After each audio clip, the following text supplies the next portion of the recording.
ফেরিওয়ালা, তার সময়ে পেট্রোলের দাম হচ্ছে প্রায় 109 টাকার মতো আমাদের রাজ্যে, উদয়পুর এবং ধর্মনগরে, আগরতলা, আর 108 টাকা বিভিন্ন জায়গায়।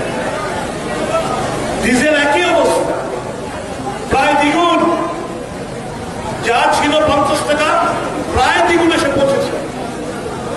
জীবনদায়ী ওষুধ থেকে শুরু করে সমস্ত কিছু দাম আজকে আকাশ ছোঁয়া গরিব মানুষের নাগালের বাইরে।